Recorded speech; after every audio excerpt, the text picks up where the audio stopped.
a organizarnos levantando la mano con la funcionalidad de Google Meet. Y por otro lado también pueden ir dejando comentarios o preguntas por el chat hasta el final, como las preguntas habladas tienden a ser más extensas, las explicaciones y todo, vamos a dejarlas hacia el final. Así que, Rodri, te pido si podemos avanzar a la siguiente. Muchos me conocen, 60% de la audiencia del día de hoy, o los inscritos, ya conocían Empower IT. Somos una aceleradora para empresas que venden productos y servicios de base tecnológica, construida y liderada por personas que hemos vendido este tipo de productos y servicios en varios países. Yo vengo de tecnología Oracle, mi socio del lado Microsoft, y construimos un modelo de cómo deben ser vendidas soluciones de base tecnológica. Ya contamos con clientes en 8 países. En el siguiente, Rodri, bueno, esto es básicamente lo que hacemos. Certificamos fuerzas comerciales en buenas prácticas, de hecho, con una certificación en ventas que varios de los asistentes ya han cursado. Te puedes certificar como vendedor B2B con foco tecnológico.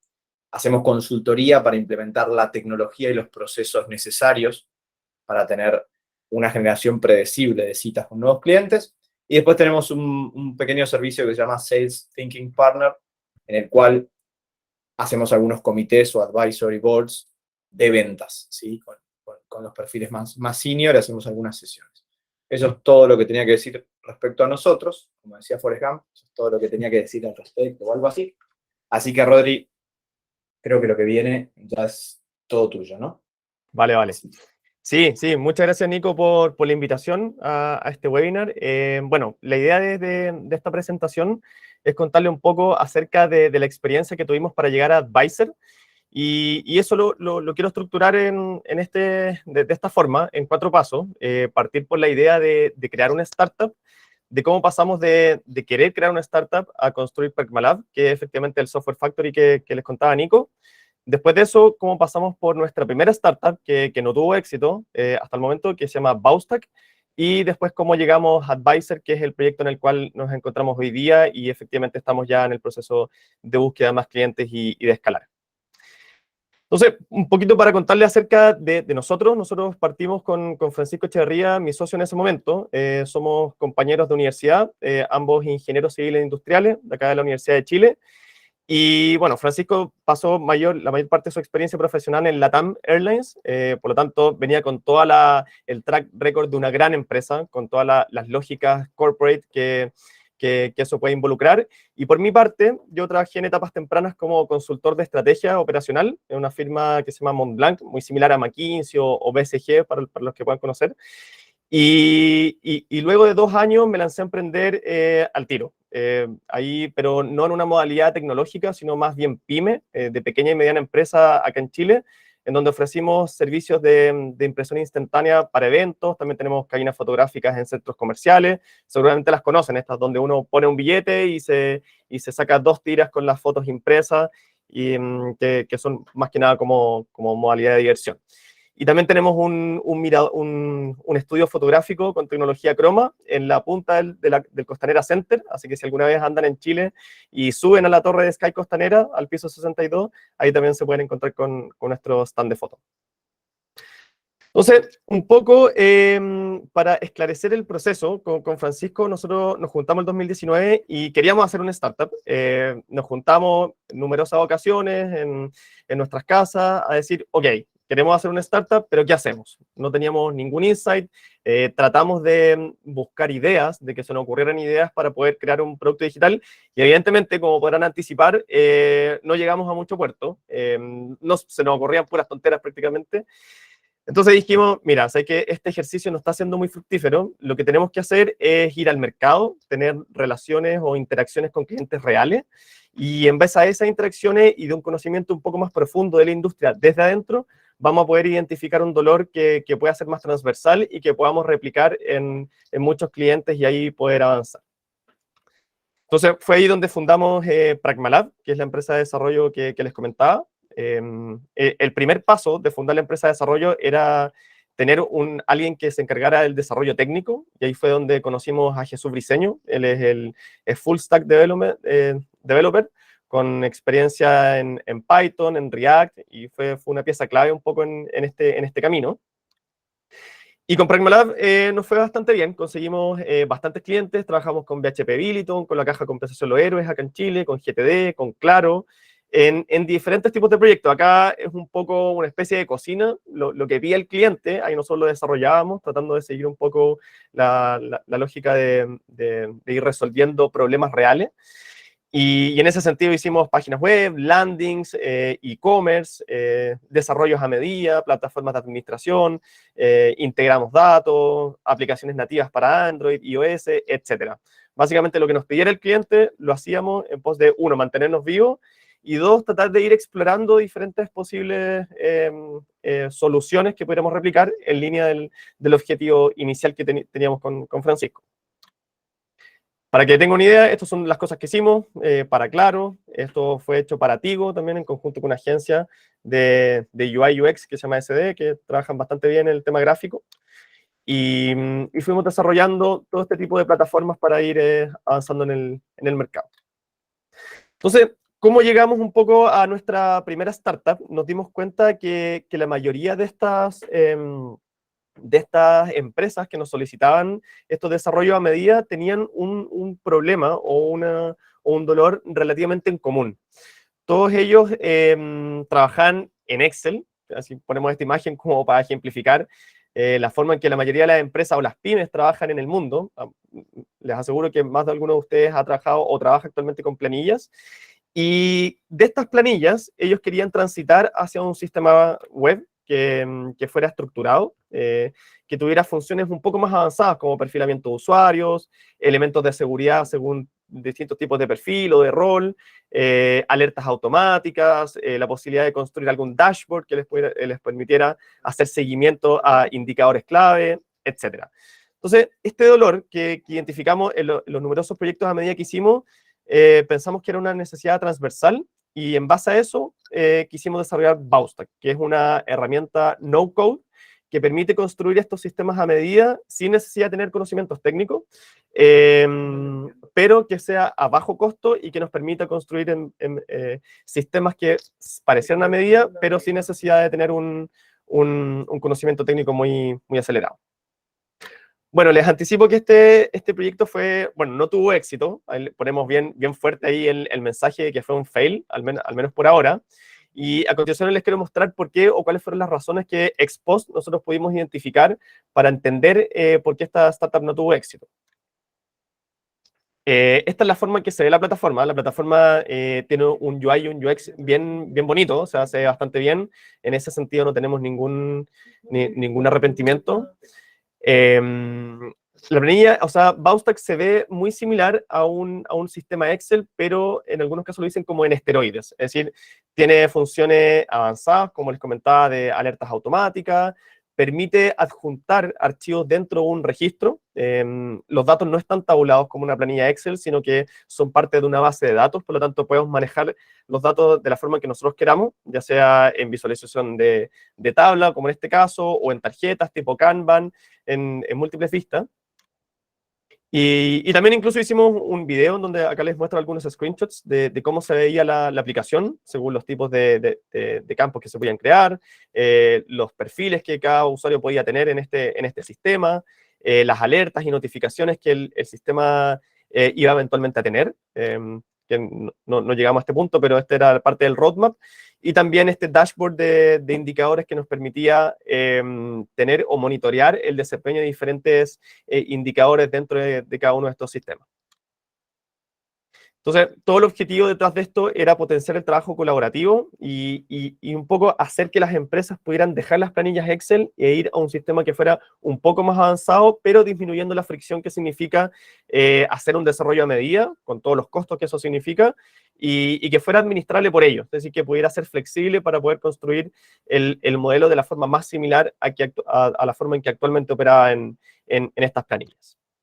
Entonces, algunos ejemplos de sistemas que los usuarios podían hacer eran como administrar boletas de garantía o pólizas de seguro, o hacer un CRM simple, manejar campañas de marketing, etc. Numerosas cosas que evidentemente siempre se hacen en Excel, pero que pudieran estar en este sistema más estructurado. Entonces, antes de continuar, para un poco seguir la línea lógica y analizar cuáles fueron las variables del fracaso de Bousstack, les quiero hacer esta pregunta abierta, si quieren la pueden responder a través del chat. ¿Quién sabe lo que es un laggard? O qué se entiende por el concepto de laggard? Lo Entonces, pueden, sí, lo pueden googlear también. Perdón, Rodri, nos pégale vamos nomás, a dar pégale nomás. cuenta de que lo pueden googlear, pero nos interesaría saber ahí qué concepto tienen de lo que es un laga. Claro. Entonces, un poco siguiendo la lógica a esta pregunta, tiene que ver directamente con la curva de adopción tecnológica, sobre todo en soluciones de software. Entonces, tenemos varios tipos de clientes. Seguramente han visto este gráfico antes, pero es relevante para el análisis que vamos a hacer después. Tenemos un grupo de usuarios que son los innovadores, que son los que primero son capaces de incorporar esta tecnología en sus procesos. Después tenemos los early adopters, que ya son visionarios y que pueden ver valor en esta solución. Tenemos la gran mayoría, tenemos una mayoría tardía, y por último tenemos los laggards, que son personas que no les gusta cambiar la forma en que trabajan, que funcionan bien con las viejas tecnologías o con procesos manuales y no les gusta cambiar, y que finalmente son los últimos en adoptar soluciones tecnológicas e incorporar este tipo de plataformas. Entonces, entrando un poco a las banderas rojas que tiene Bousstack y que ex post, dado después de que recorrimos todo este camino, poder entender por qué no tuvo éxito esta startup, partimos un poco con a quién estaba dirigido realmente nuestra solución. Uno puede pensar que una solución tecnológica está dirigida a un laggard o a un innovator. Y en este caso, dada la competencia que había, en este caso existía Airtable, Smartsheet, Monday y muchos otros, nosotros estábamos apuntando a personas que estaban en Chile que no tenían la experiencia ni la expertise para poder incorporar alguna de estas plataformas en sus procesos de negocio, y nosotros queríamos llegar a ellos como en una modalidad semi presencial, es decir, semi consultiva, para ayudarlos a implementar y paralelamente poder proveer esta solución para que ellos pudieran trabajar de una forma un poco más tecnológica. El gran problema es que estas personas, si ya no lo habían hecho antes, y eso lo subimos después obviamente, si ya no tuvieron el interés de explorar estas plataformas, difícilmente en una etapa ex post iban a tener la intención de poder cambiar la forma en que trabajar. Entonces ahí nos encontramos con una fricción muy grande y muy potente al tratar de vender este tipo de soluciones que buscaban justamente mejorar o incrementar el nivel tecnológico que tenían al momento de operar. En tercer lugar, subestimamos la complejidad técnica que significa construir este tipo de soluciones. Y me imagino que a más de ustedes les ha pasado que entran a estas páginas web tipo Monday, Airtable, Trello o cualquier otro. Y si uno es un usuario sin experiencia en el rubro tecnológico, uno piensa que todos son páginas web. O sea, esto es una página web A, B o C, y sin mayores diferencias en términos de complejidad. Pero cuando uno está construyendo y cuando uno avanza en el desarrollo tecnológico, ahí uno se da cuenta que son diferencias abismales. O sea, estamos hablando de construir un departamento de 3 pisos versus un rascacielos de probablemente 200 o 300 pisos. O sea, es absurda la diferencia o la complejidad técnica que se requiere para construir una plataforma de este tipo. Y en ese sentido, ahí subestimamos lo que significaba construir Bousstack. Nosotros pensamos que iba a ser algo que iba a estar listo en unos 4, 5, a lo más 7 meses, pero nos encontramos que después de 1 año y medio o 2 años todavía no teníamos el mínimo de funciones necesarias para que esto pudiera ser un producto escalable, es decir, que cumpliera con todos los requisitos para que usuarios de diferentes industrias o organizaciones pudieran cumplir sus objetivos de negocio de forma fluida y sin mucha fricción. Entonces, esa fue una bandera roja que subimos después también y que hoy día podemos hacer el análisis. Otro punto importante es que al ser una plataforma como Software as a Service, estábamos muy centrados en el producto y dado que era muy complejo de producir técnicamente, siempre estábamos tratando de agregar features dependiendo de lo que nosotros consideramos que era correcto. O sea, nosotros creíamos, mira, yo creo que esto debiera ser fabricado o construido en la plataforma, hagámoslo de esta forma, sin tener mucha interacción o feedback de parte de los usuarios, que son finalmente los que deberían estar guiando el desarrollo de producto. En quinto lugar, nosotros erramos en el concepto de cómo debería ser comercializado este producto. Nosotros pensábamos que era una solución que podíamos comercializar en un contexto B2B, pero realmente era un modelo B2C. O sea, estos modelos funcionan cuando efectivamente hay muchos usuarios que utilizan la plataforma y un pequeño segmento de ellos pasan a modalidad de pago. De hecho, acá en el siguiente punto hago un poco un business case muy simple de cuántos usuarios se necesitan para poder tener un ingreso recurrente mensual que permita pagar los gastos mínimos. O sea, estamos hablando de dos personas, un ingeniero desarrollador que actúe como CTO y una persona que está a cargo de la parte comercial, de procesos y finanzas, que según nosotros es la célula mínima necesaria para construir una startup. Y haciendo un bottom-up de esta información, uno se da cuenta que necesitamos al menos 50.000 usuarios que estén ocupando tu plataforma para que a un costo o un valor recurrente de $10 por mes podamos tener un ingreso mensual de $5.000. Entonces, no funciona. Si se dan cuenta, acá hay algo que no encaja en el modelo bootstrapping para poder comercializar este tipo de soluciones o poder hacer realidad este tipo de producto. Entonces, ¿cómo funciona este modelo? En este modelo, acá lo que se necesita es una inversión muy fuerte en etapas tempranas, y estamos hablando de probablemente varios millones de dólares que impliquen tener un equipo de desarrollo sólido hasta tener un producto que permita escalar, como de hecho lo hizo Airtable. Airtable estuvo prácticamente 2 o 3 años a puertas cerradas construyendo su plataforma, y de ahí recién abrieron las puertas al público y empezaron a capturar usuarios. Claro, y hoy día son un unicornio, pero evidentemente tuvieron ese impulso de manera inicial. Así que esto también es muy relevante, entender cuál es el modelo de comercialización para poder avanzar y no morir en el intento, que fue un poco lo que nos pasó a nosotros. Cuando decimos morir en el intento, nos referimos a que no somos capaces de cumplir con los pagos de nuestras obligaciones. Y en este caso era netamente pagar sueldos. O sea, necesitamos pagar sueldos de las personas que trabajan acá, y los ingresos que genera esta startup no están permitiendo poder pagar estos sueldos, por lo tanto lo declaramos un fracaso. Obviamente el desarrollo está hecho y eventualmente en el futuro, si logramos atraer a algún inversionista que esto le resulte atractivo, esto puede seguir, pero por el momento no nos permite financiar la caja de corto plazo, por lo tanto eso nos imposibilita seguir destinando recursos propios para poder avanzar. Si hay algún inversionista en la sala y está realmente motivado con el proyecto, se puede comunicar. Encantado, exactamente. Entonces, aquí la pregunta es, ¿qué aprendizajes podemos rescatar de esta experiencia? Dado que ya pudimos levantar todas esas banderas rojas que les mostré en la slide anterior, y poder ocupar ese conocimiento para en esta segunda iteración, en este segundo pivote, no cometer los mismos errores.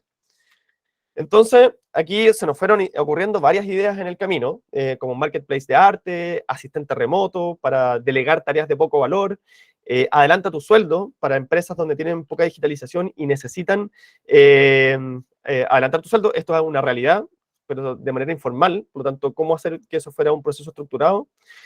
No fungible, una plataforma que permitiera crear tokens para poder vender activos de empresas, que obviamente esto en la línea de los NFTs también existe afuera y está teniendo alta fuerza, o customer reviews para plataformas e-commerce. Son ideas que fueron surgiendo en el camino y que antes de poder dedicarnos de pleno, lo quisimos someter a un análisis de al menos 5 preguntas. Y estas son las que les muestro acá.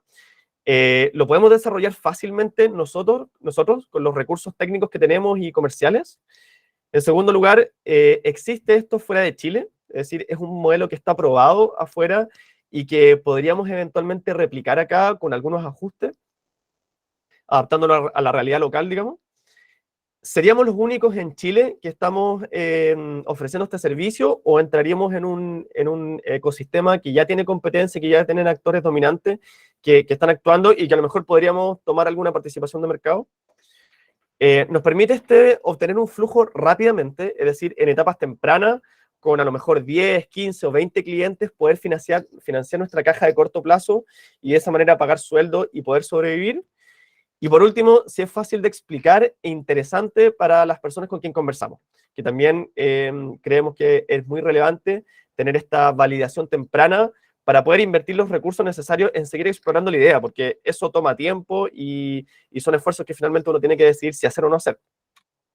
Entonces aquí, bueno, yendo punto por punto, fuimos descubriendo que no todas estas ideas cumplían con estas preguntas. Algunas se caían en la parte técnica, otro en la parte del flujo, otro no levantaba el interés que nosotros creíamos con las personas que hablábamos.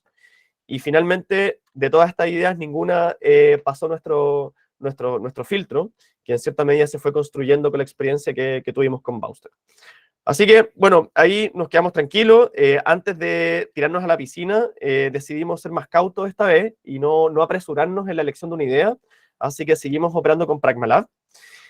Y bueno, con Pragmalab desarrollamos un desarrollo, o sea, hicimos un desarrollo a medida para Rosen. Rosen es uno de los retailers más grandes acá en Chile en materia de camas y colchones. Y ellos nos pidieron desarrollar un producto que era un recomendador de camas y colchones para sus tiendas.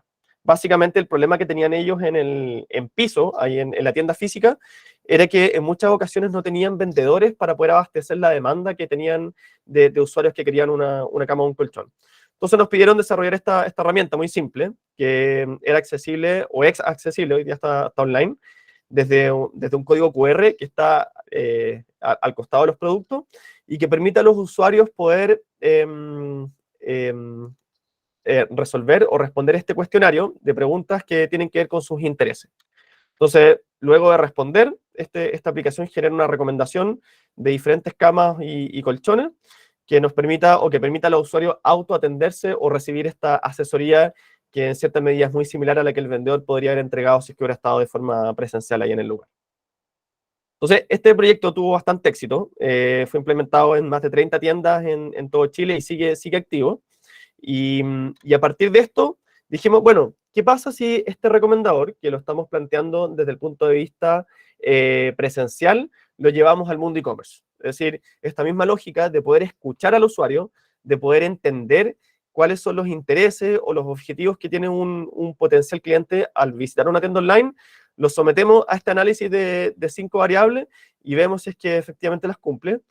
Y claro, nos encontramos que efectivamente lo podíamos desarrollar, vimos que estaba fuera de Chile, no lo encontramos en Chile, por lo tanto creímos que allí puede ser una oportunidad.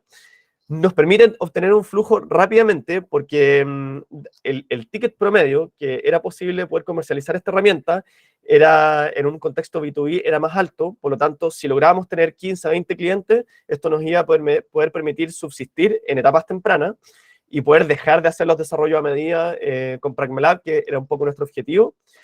Y por último, si es fácil de explicar, es interesante. Cuando nosotros hablábamos esto con diferentes personas, la gente lo encontraba interesante y lo entendía de inmediato. Entonces, eso era un signo positivo. Y dado eso, decidimos lanzarnos a la piscina. Entonces, ahí un poco entramos a la propuesta de valor de Advisor, que es lo que estamos haciendo hoy día. Nuestra solución es el recomendador digital.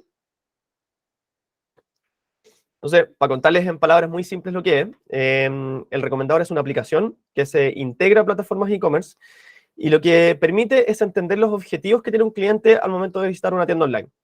Entonces, imaginemos una persona que lo invitaron a pescar y que necesita comprar una caña y no tiene mucha experiencia, es un usuario principiante, pero cuando le preguntamos qué es lo que necesita, a este usuario le podemos preguntar preguntas simples, como por ejemplo, ¿dónde va a pescar? ¿El lugar? ¿Qué tipo de lanzamiento va a hacer? ¿Si va a estar en una orilla o se va a embarcar? ¿Y qué nivel de presupuesto tiene?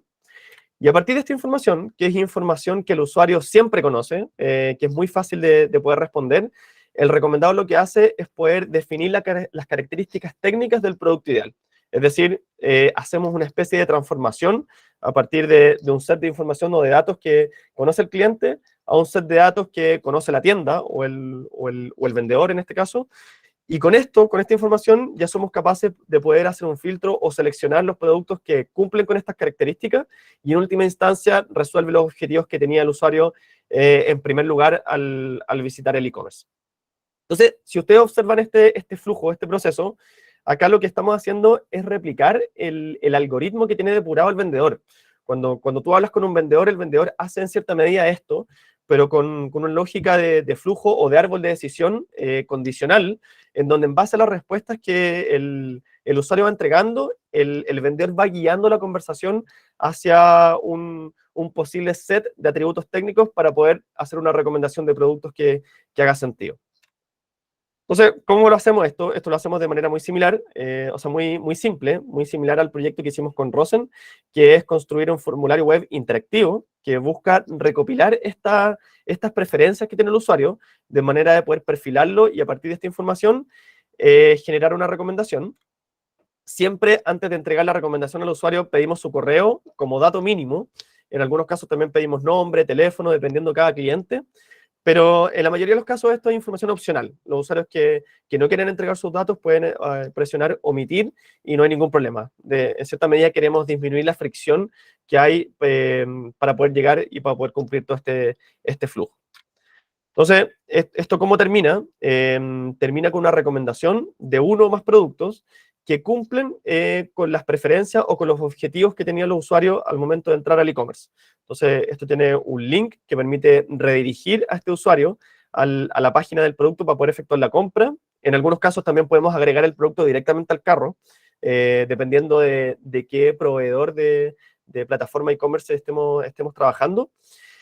Y de esta manera tratamos al e-commerce como una especie de funnel, en donde tenemos muchos usuarios que entran al e-commerce por diferentes motivos y nosotros los vamos agarrando con este recomendador y los vamos segmentando a diferentes páginas de producto que maximizan las probabilidades de que se genere una venta. Entonces, en resumen, para contarles acerca de cuál es la propuesta de valor de Advisor, en primer lugar es entender al usuario, entender sus objetivos, sus preferencias, por qué esos usuarios entraron al e-commerce y qué los motivó a llegar a ese lugar. Y esto se denomina Zero Party Data, que es información que los usuarios nos entregan voluntariamente. No la extraemos de cookies, ni de fuentes de terceros, ni la compramos tampoco. Es 100% información voluntaria que los usuarios están dispuestos a entregarnos. Con esta información recomendamos productos en el momento que permitan disminuir la incertidumbre de usuarios que no tienen tanta experiencia y con esto aumentar la probabilidad de compra. Y en tercer lugar, dado que tenemos las respuestas del usuario, podemos personalizar campañas de marketing digital que sean focalizadas. Es decir, acá podemos agarrar estos datos, el correo junto a estas preferencias y construir una estrategia de marketing digital que nos permita llegar directamente al dolor que tenga el usuario y que sea contenido de interés también. Acá no buscamos ser spam o molestar a usuarios para incentivarlos a comprar, sino más bien proveer contenido de valor que estos usuarios les haga sentido y los incentive o los apoye a impulsar una compra, quizás no en el momento, pero sí en el tiempo. Entonces, de esa forma nos mantenemos en el top of mind del cliente hasta que se pueda concretar la compra. ¿Cómo operamos hasta el momento? Nosotros funcionamos siempre con una prueba gratuita, un free trial, que dura 14 días. En algunos casos lo extendemos un poco más, hasta un mes. Y en base a eso, después hacemos una evaluación en donde los clientes pueden decidir si seguir con la solución, es decir, con la continuidad del servicio y pagar la implementación de manera retroactiva. Y en caso que no estén contentos con la solución, damos término al servicio y no hay ningún compromiso. Esa es la forma que mejor nos ha funcionado, porque de esa manera disminuimos la fricción inicial de poder implementar esta solución. Y generalmente, dado que comenzamos a trabajar y somos capaces de demostrarle a los dueños de tiendas online toda la información rica en preferencias y en datos de usuario que los propios usuarios están dispuestos a entregar, generalmente nos ha ido muy bien y eso determina que podemos seguir con la continuidad del servicio. Eso es a muy grandes rasgos lo que es Advisor. Ahí, Eso, dale. perdón, Rodri, la interrupción. Este es un valor bastante importante. Nosotros somos bastante consultados respecto al uso de las pruebas gratis en los SaaS, en los softwares. En realidad, la particularidad que tiene la prueba gratis de Advisor es que, en primer lugar, ninguna prueba gratis es gratis, porque siempre hay un costo oculto de tiempo de parte del cliente de probar, de algunas validaciones respecto al uso de la información, contratos, un montón de cosas. Entonces, lo gratis no es tan gratis como parece. Y por otro lado, el valor que tiene la prueba gratuita de Advisor respecto al proceso comercial es que a cambio de probar, no solamente es probar para ver si me compras, sino es probar para acceder a Zero Party Data, o sea, datos que son entregados voluntariamente por el cliente, y el cliente, aunque no compre, que usualmente compra, porque suele funcionar, aunque no compre, igual se queda un set de datos que le permite tomar acciones y hacer análisis. Entonces es win-win. Lo prueba y se lleva algo a cambio. Cuando uno manda directamente los accesos y pretende que alguien pruebe algo, tiene que entender que eso no es gratis. Acá el cliente tiene un retorno de inversión. Totalmente, totalmente. Gracias por la acotación, Nico. Bueno, Un poco para seguir el análisis comparativo de cómo nos decidimos para llegar a Advisor, hicimos esta tabla de comparación entre la realidad que fue Baustack y la realidad que fue Advisor, punto por punto. Por Baustack teníamos alta complejidad técnica, mientras que en Advisor era una baja complejidad técnica, es decir, con pocos recursos y con poco tiempo, estamos hablando de quizás semanas o 1 o 2 meses, éramos capaces de construir un backend a medida y también un front que nos permitiera resolver este problema de manera muy rápida. Entonces, eso es una bandera verde en el fondo para Advisor porque nos permitía validar el modelo de negocio sin mayores recursos. En términos de competencia, en Baustack había mucha oferta que estaba disponible para usuarios, mientras que en Advisor no había competencia local, o sea, no hay empresas que pudieran ofrecer este servicio acá en Chile y que fuera competitivo. Como les comentaba, Baustack está orientado a laggards, ¿cierto? Personas que no estaban interesados en implementar tecnología y que se quedaron atrás de este carro, habiendo una oferta muy grande de plataformas a nivel internacional. Mientras que en Advisor estamos apuntando a innovators, estamos apuntando a plataformas e-commerce que están interesadas en ir un paso más allá e implementar tecnología en sus procesos para mejorar la conversión y poder mejorar la experiencia de clientes en su sitio web. En general, un laggard, por ejemplo, hoy día no es un cliente para nosotros porque no está dispuesto a tomar el riesgo que significa implementar estas cosas. Entonces, es 100% innovators y evidentemente a medida que vayamos avanzando creemos que vamos a ir descubriendo nuevos usuarios que al ver esta tecnología implementada en otros lugares van a poder aventurarse en implementarlo. Cuarto lugar, en Baustack tuvimos un foco en el producto, mientras que en Advisor un foco 100% en el cliente. Acá en Advisor no hacemos una línea de código que no venga de la mano de una solicitud del cliente. Entonces, como les comentaba, por ejemplo, uno de nuestros clientes nos dijo, oye, ¿por qué no vemos la posibilidad de poder agregar un producto directamente al carro de compra desde el recomendador? ¿Es posible eso? Y nosotros, mira, no sé, vamos a investigarlo y si es posible lo podemos desarrollar. Resulta que nos dimos cuenta que no era tan complejo, nos integramos a la API de Shopify con algunos parámetros y pudimos hacer que eso fuera una realidad y se lo pasamos sin costo al cliente, de manera a poder tener un cliente feliz y que ese cliente nos pudiera después hacer un poco de buena publicidad más adelante. En términos de modelo de negocio, Baustack era B2C, mientras que Advisor es un modelo B2B. Acá tenemos una relación directa con empresas que ya tienen una facturación y que tienen disposición a pagar. Así, 100% en una modalidad de ticket mensual, dependiendo de los resultados que entregue el recomendador. Somos capaces de, como les comentaba, de 10 a 15 clientes poder ya subsistir. Idealmente con un fee recurrente mensual que pueda pagar parte de nuestros costos mensuales y en complemento obviamente con algunas cosas que estamos haciendo, poder desligarnos en un objetivo de mediano plazo 100% del desarrollo media, que ese es nuestro objetivo.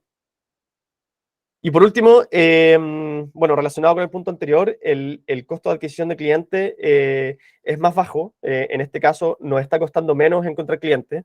El pricing es un poco más elevado y también nuestro requerimiento de financiamiento no es tan alto. Es decir, dado que estamos teniendo flujo de caja y que estamos teniendo tracción, esto nos permite financiar nuestro flujo de caja de etapa temprana y poder subsistir sin necesidad de incorporar un gran equipo de desarrollo o un equipo más grande de ventas para poder avanzar.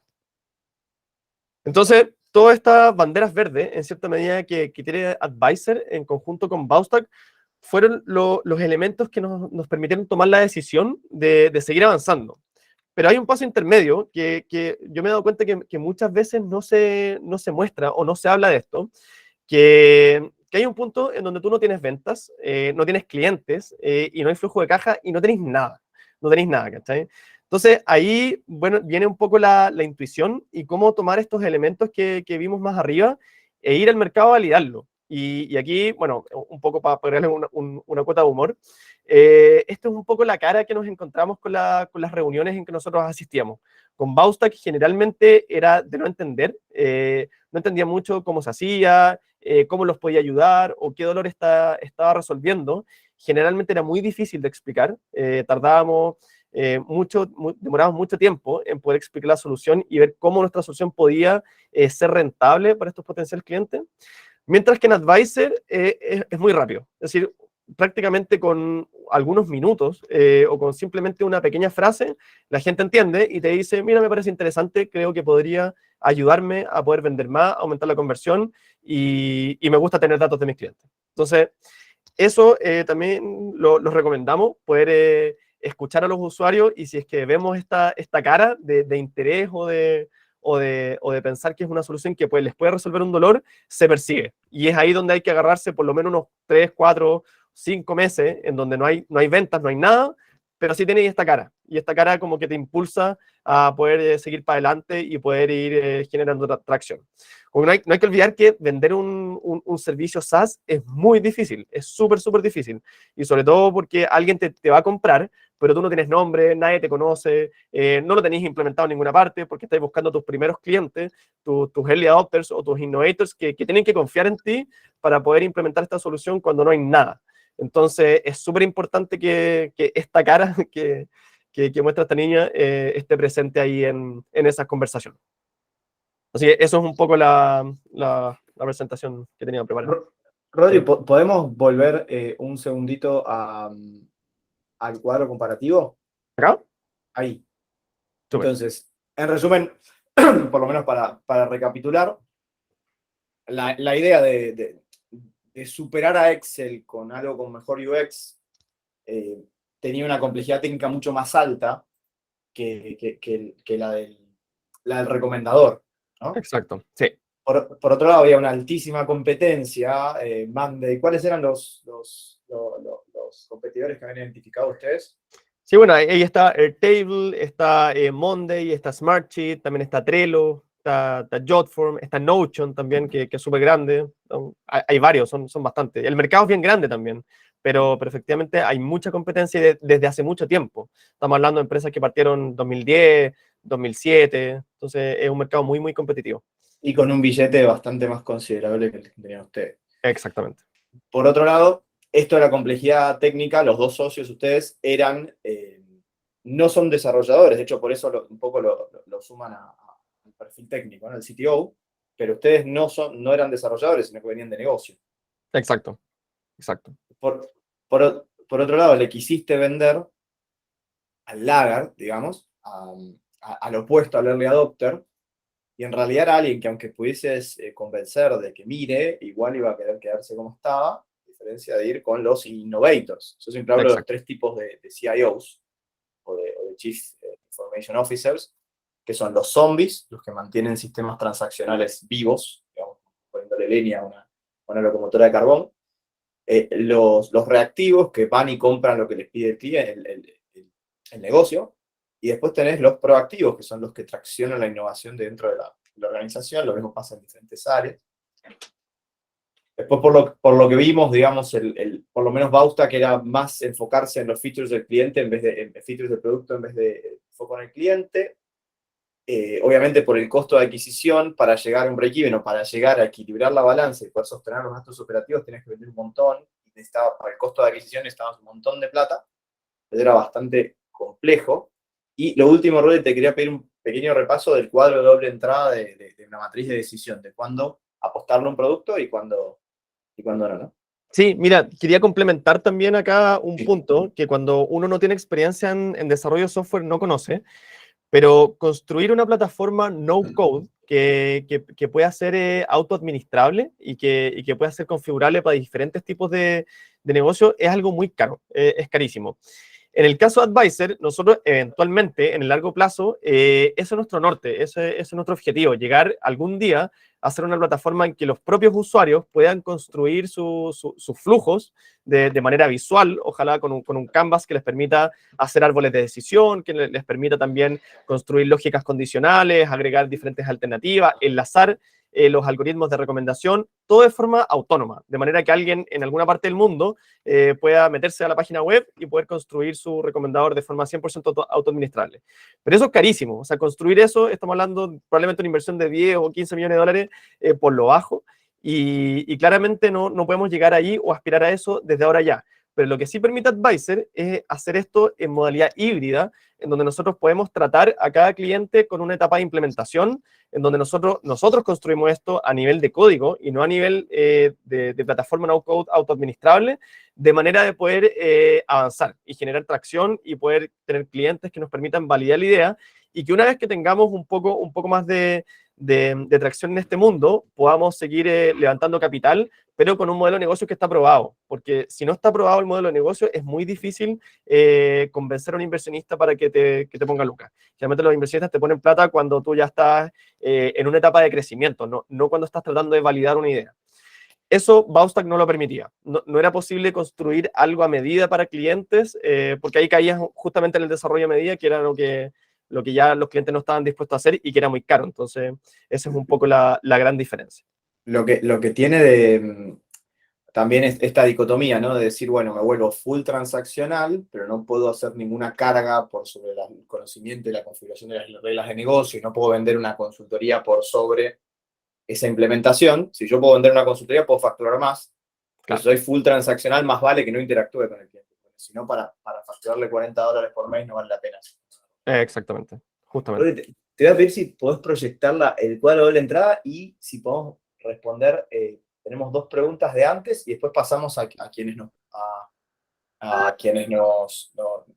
preguntaron entre semana. Pero en concreto, lo que están viendo acá, para aquellos que se incorporaron un poquito más tarde, es una matriz de decisión, cuadro de doble entrada que hizo Pragmalab, que es la software factory de origen que dio lugar a estos 2 productos, uno que falló y otro que le fue bien. Y básicamente decidieron si estaban en condiciones de desarrollarlo, si existía fuera de Chile como algo que estaba aprobado porque alguien en algún lugar del mundo estaba dispuesto a pagar, si había competencia dentro del país, si había plata rápido y si era interesante al momento de explicarlo. ¿Sí? Así que ahí Rodri Leonel dice, ese análisis entre Baustack y Advisor es como que prefieres ser pobre y enfermo o rico y sano. Bien. ¿En qué sentido? Ahí Leonel si nos explica un poquito más, no entendimos la analogía, pero creo que sé por dónde va, pero estaría bueno tener más aclaración. Y después acá Mariano dice algo, también pregunta algo interesante, que es, ¿qué tiempo les tomó analizar las banderas rojas del proyecto que falló? Porque en ese análisis de ese Mariano está la verdadera riqueza de este proceso. ¿Cuánto tiempo te Sí, diste cuenta que no iba? sí, totalmente. El análisis en el fondo de estas banderas rojas, estas que están un poco más arriba, estas, es algo que se dio en el tiempo, no fue algo inmediato y no fue algo que fue en un momento, fue algo que somos capaces de mirar hacia atrás y darnos cuenta con el nuevo aprendizaje que fuimos generando de cómo se fueron dando estos elementos. Entonces fue un proceso, yo creo que por lo menos de un año desde que dejamos de impulsar Baustack hasta que nos dimos cuenta que era necesario seguir con otro desarrollo. Y también cuando fuimos capaces de entender los otros de modelos de startup que existen. Porque cuando uno quiere hacer una startup, uno piensa que la startup es una cosa, pero las startups son varias, son distintos modelos, con diferentes formas de ingreso, con diferentes formas de financiamiento, y eso uno no lo sabe cuando está partiendo, porque obviamente uno no lo sabe todo, pero a medida que uno se empieza a interiorizar de los diferentes modelos que existen, uno se va dando cuenta que hay diferentes modelos que son más simples de partir y que son más alcanzables por personas que a lo mejor no vienen del mundo tech y que sí quieren hacer una startup de todas maneras. Les pongo un ejemplo, no sé si ubican a Fintual, que es una startup que la lleva muy bien acá en Chile. Sí. Hacer Fintual es algo dificilísimo, o sea, tenéis que estar aprobado por la AGF, tenéis que tener, una infraestructura para poder manejar todo este tema de flujo de capital muy robusta, tenéis que tener integraciones con bancos, entonces es algo complejo de hacer, no es algo fácil y obviamente eso requiere mucha inversión, pero hacer, por ejemplo, digamos, un chatbot o una herramienta como Advisor u otro, son cosas que a lo mejor podríamos ir haciendo a medida, de manera híbrida, entre algo que podemos cobrar una implementación y que también podemos llegar a un fee recurrente mensual para poder validar y enfocarnos en una cosa. Pasa mucho que con el desarrollo a medida uno hace cosas distintas. Acá estamos haciendo soluciones a medida, pero enfocados en un mismo tema y con eso estamos robusteciendo de a poco nuestro modelo y avanzando. Entonces, Bien. ahí la lección es analizar muy bien qué tipo de startup estamos entrando, cuál es el financiamiento necesario, podemos resolverle este problema rápidamente al cliente, aunque sea a mano o con pocos recursos tecnológicos, pero solucionar el dolor y en base a eso tratar de ir incorporando tecnología poco a poco, pero siempre con foco en el cliente, no enfocado en el producto, porque ese también es uno de los errores grandes que tuvimos con Mousetrack. Totalmente, totalmente. Bueno, Rodri, ahora avancemos a, nosotros tuvimos de la cantidad de preguntas que nos llegaron entre semana, elegimos 5, las vamos a contestar y mientras tanto ustedes pueden ir dejando sus consultas por el chat o bien una vez que terminemos también con la revisión pueden también destapar el micrófono y hacer la pregunta verbalmente como prefieran. Sí, buenísimo. Acá tenemos la primera pregunta de Sebastián Antimán. ¿Qué libros y cursos en plataformas MOOC como Coursera, IO, edX nos recomiendan? Sí, ahí, bueno, respondiendo a esta pregunta más enfocada en la parte de los libros, creo que hay 2 libros muy buenos. Uno se llama Los 4 pasos para la epifanía, que se llama The 4 Steps to the Epiphany, que analiza muy bien el proceso que nosotros vivimos con una estructura muy clara y muy metodológica para poder partir una startup. Y tiene que ver también con buscar una solución, ir a validar de manera muy temprana, ojalá con una presentación, ojalá con un desarrollo muy simple, pero que nos permita comprobar si efectivamente hay clientes y estamos resolviendo un problema.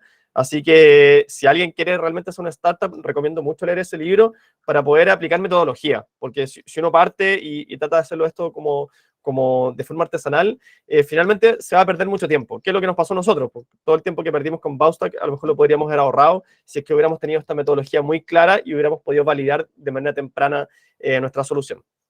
Bueno, y el segundo libro es Predictable Revenue, Ingresos Predecibles, de Aaron Ross, que también muestra en cierta medida una metodología para poder aumentar las ventas o para poder vender, pero ya teniendo una solución que está validada por el mercado. Esto ya es para empresas que validaron su solución y que en cierta medida están buscando escalar y buscando una metodología que permita invertir más, pero también obtener retornos asociados a esa inversión.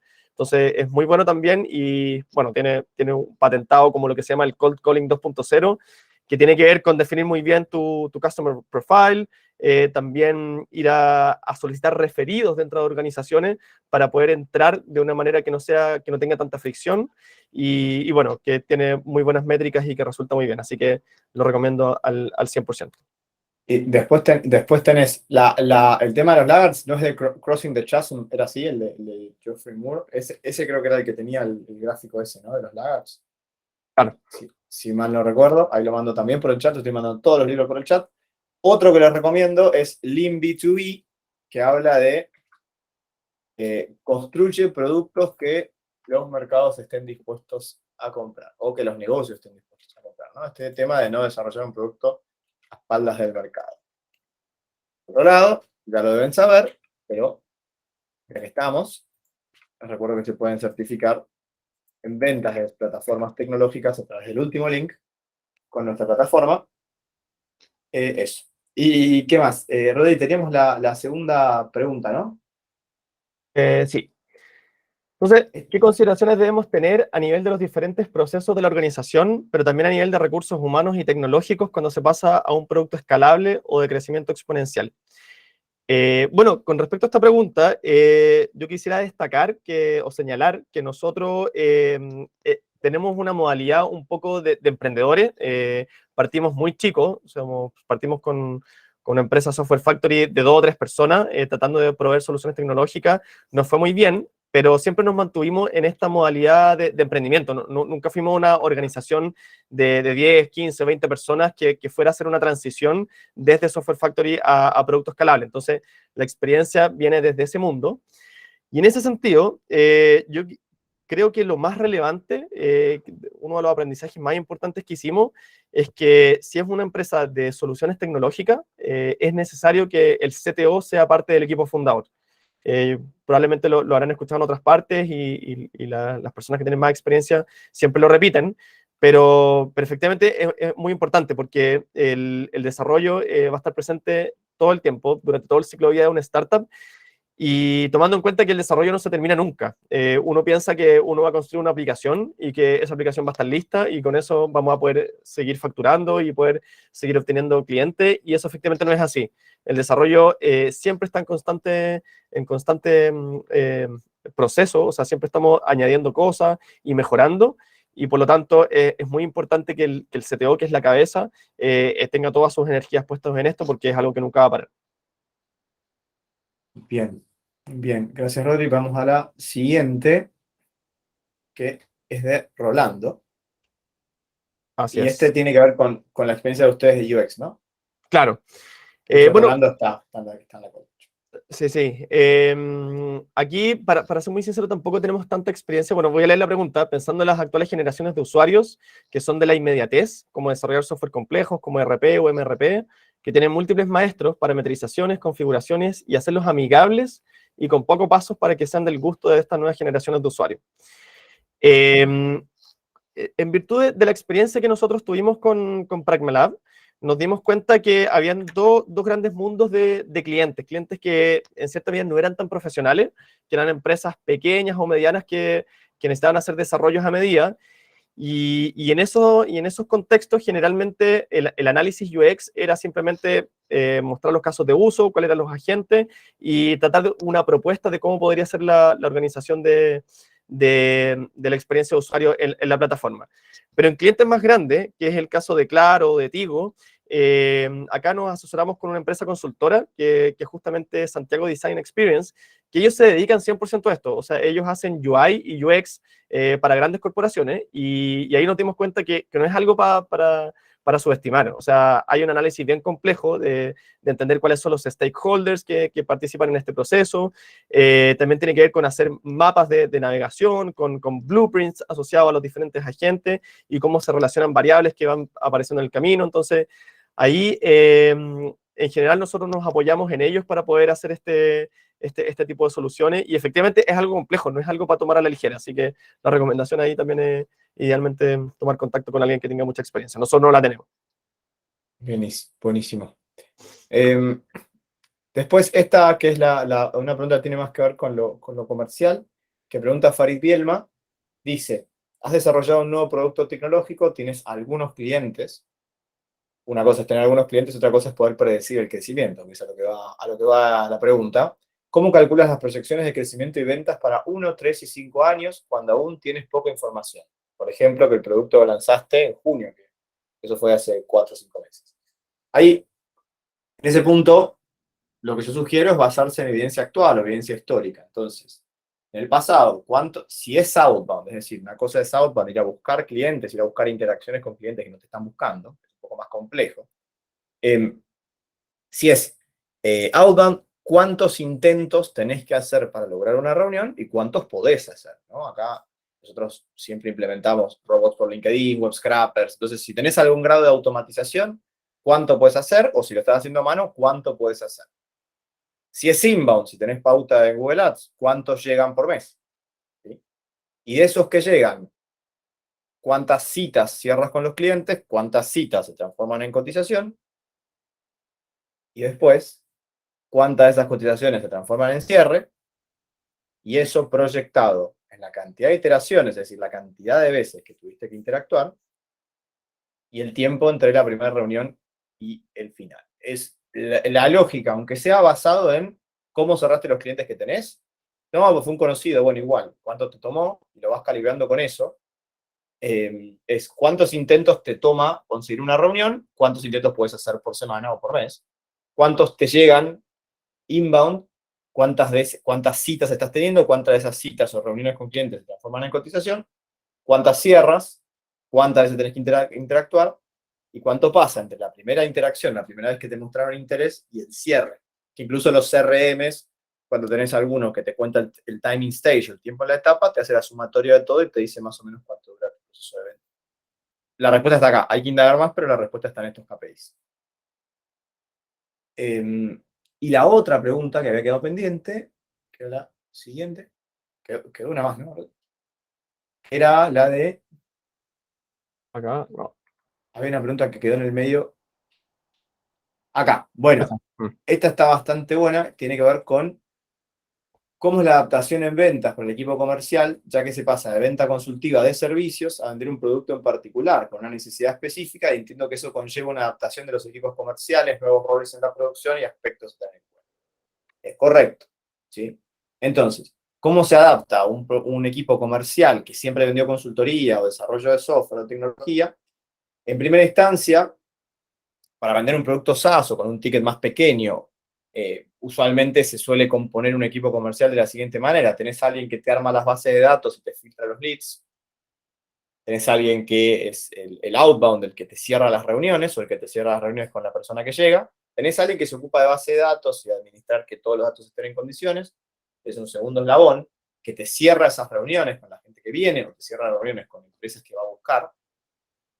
Después tenés un account executive que está en condiciones de hacer las preguntas indicadas y de poder presentar una solución, que usualmente tiene menor seniority que cuando vendes servicios, porque el producto está empaquetado y conociendo los features y lo que tenés que preguntar, para venderlo, sobre todo si está versionado, lo puedes vender igual. Después, es importante entender si hay alguna arquitectura o si el software se integra con algún otro software, si es integrado, como en el caso de Rodri, que se integra con Shopify, por ejemplo, con algún otro software.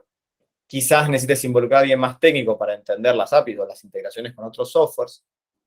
Después, un tema o un riesgo que corren muchas organizaciones es que el mindset de vender como consultor, como consultoría, hace que vos cualquier cosa que te pidan del producto, la tomes, la adaptes, y vos tenés, en algunos casos, tantos productos, tantas versiones del producto como clientes. Entonces eso se vuelve potencialmente inmantenible y no escalás en términos de la cantidad de personas que necesitas en soporte. Y después, por otro lado, una vez que el producto está empaquetado, si vos escribís Software Factory, fábrica de software en Google, te van a aparecer 200 millones. No creo que un CTO o un CIO vaya a googlear fábrica de software, me equivoqué, pero sí puede ser que por el tipo de solución o de proceso te tengas que comprar algunas keywords o tengas que invertir algo en SEM, o en Google, o en Google Ads, o lo que sea. Entonces empieza, como el producto está preparametrizado y tiene algunos discursos que son comunes, porque no es, el producto deja de ser lo que el cliente quiere que sea, sino que tiene cierta estandarización, entonces podés recurrir al inbound de manera más frecuente, ¿sí? Eso.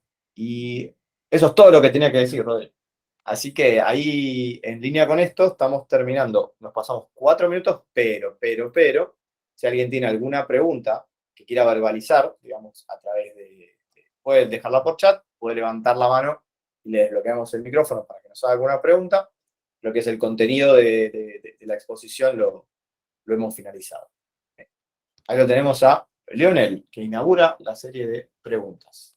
No. Quería solo dar una claridad. Es que indudablemente el análisis que ustedes hicieron frente a una solución y frente a la otra, frente a Postack y Advisor, pues tomó tiempo y se hizo el análisis. Pero cuando uno ve las banderas, pues la decisión es demasiado sencilla. O sea, no es que haya una donde diga, hay una bandera roja a un lado en las verdes donde dice que al cliente no le gusta mucho, o es difícil llegar al cliente, o es costoso, sino aquí todo es positivo. Entonces, por eso es, si tú tienes que decidir, normalmente dicen tener plata y estar enfermo o no tenerla. Entonces, no, aquí estás sano y tienes plata, pues tienes todo, o sea, ya tienes todo. Eso es lo que decía. O sea, digamos que después del análisis que hicieron, es muy sencillo concluir qué es lo mejor. Sí, con el diario del Totalmente. lunes sí, y con bastante plata invertida, ¿no? Pero, sí, exactamente, gracias, Leo. Sí, Bueno, totalmente. ahí, Hay un poco para complementar. Cuando tú estás antes de tomar la decisión, es mucho más difícil. O sea, tú no tienes todas las variables en juego, no sabes a lo que te enfrentas, porque tampoco tienes todo el conocimiento. Tú estás entrando en un mundo en el cual eres ajeno y estás aprendiendo. Entonces, es muy común ver a second time founders que les va bien porque tuvieron un paso primero por enfrentarse a lo que significa ser una startup y chocar con esta muralla que significa construir un producto digital. Entonces, efectivamente lo que dice Leonel es cierto. Válido, sí. Muchas gracias, Rodrigo. Gracias, Leonel. muchas gracias a ti, Leo. No sé si alguien más tenga alguna pregunta o alguna cuestión que le gustaría que aclarara Rodri respecto a su experiencia. Les cuento también que vamos a estar enviando la grabación para aquellas personas que se sumaron un ratito después. Y acá lo tenemos a Mariano con una pregunta. Hola, hola. Mariano. Perdón, no había activado el micrófono. ¿Qué tal? Tranqui. ¿Todo bien? Todo en orden. Chicos, no, nada, precisamente digo, y en consonancia con lo que compartía Leonel, y por eso mi pregunta del tiempo que les había tomado el análisis del hierro con Baustak, yo creo que ahí es donde reside la riqueza, dado que cuando uno se embarca en un proyecto del tipo de agarrar y decir, bueno, vamos a poner nuestro esfuerzo en este producto digital y verlo fracasar, la resiliencia, ¿no? De poder agarrar y hacer ese análisis y de decir, mirar fríamente, bueno, aprendamos, al menos saquemos esto de positivo del choque, ¿no? De decir, ¿qué tenemos para aprender? Y en base a eso sí, es muy simple después poder definir en base a las banderas verdes del siguiente producto, pero por eso así hincapié en esto de agarrar y decir, la riqueza de todo el proceso que ustedes han realizado, Rodrigo, es poder decir, ok, listo, chocamos, ¿qué tenemos para aprender de esto? ¿En qué podemos evolucionar? Y ese análisis es el que lo lleva a esta bonanza, si se quiere, del día de hoy, pero sin el choque es medio complicado, ¿no? Directamente tener la gallina y los huevos de oro, que a la primera todo salga bien. Messi, hay uno solo, Beethoven nació uno solo, y así, ¿no? Podríamos seguir con esos ejemplos. Sí, totalmente. Los hay, y yo conozco varios que en su primer intento Claro. les ha ido súper bien y han podido crecer con su startup, pero claro, no todo el mundo nace con esa suerte. De hecho, a nosotros nos pasó con esta pyme que les comentaba, que es esta pyme de fotografía digital, que fue el primer emprendimiento que hicimos, y ese emprendimiento fue el primero y nos fue bien al tiro. Claro, y tú en el momento te sientes súper bien y dices, oye, yo sé mucho de negocios, tengo un olfato de los negocios que me va a permitir hacer cualquier emprendimiento. Y resulta que después de eso intentamos como 10 o 15 cosas distintas y fracasaron todas antes de hacer Baustak y Pragmalab. Entonces, ahí tú te das cuenta, mira, sabes que esto es suerte, ¿cachai? O sea, uno cree tener una visión y saber cómo son las cosas, pero tenés que un poco vivir esa experiencia para saber si efectivamente puede ser real o no. Así que es un balde de agua fría que te da la vida, pero que también te permite crecer y, como dices tú, generar aprendizaje muy valioso. Felicitaciones, Rodrigo. Vale, gracias. No, interesante, o sea que no es que uno decodifica la clave de tener éxito siempre y no es tan así. Claro, no es tan así. Malísimo. Bueno, en este punto creo que tengo un tema con el audio, ¿no? ¿Se escucha bien? ¿Se escucha bien? Sí, se escucha bien. Perfecto. Bueno, si nadie tiene ninguna pregunta más, vamos a dar por finalizado, agradeciendo la gentileza de habernos acompañado el día de hoy. Y vamos a tratar de generar estos encuentros. La verdad que a veces somos una estructura chiquita y nos cuesta generarlos, pero sabemos que son súper bien valorados. Tuvimos por momentos 45 personas asistentes al mismo tiempo, así que eso es un indicador de que hay interés. Y bueno, y también nos seguimos cruzando en nuestro camino con gente con cosas interesantes para contar, como Rodri. Así que, Rodri, te agradecemos un montón el tiempo y la gentileza de compartir tu experiencia y tu conocimiento. Vale. Muchas gracias, Nico, también por la oportunidad. Ahí lo que necesiten, disponible, obviamente. Muchas gracias, buenísimo. Muchas gracias, Rodrigo, Nicolás, por organizarlo. Muchas gracias. Gracias. Vale. Buen fin de semana. Buen fin de semana para todos. Chao. Muy bien. Disfruten el feriado. Los que están en Chile, disfruten el feriado. Chao. Chao. Chao.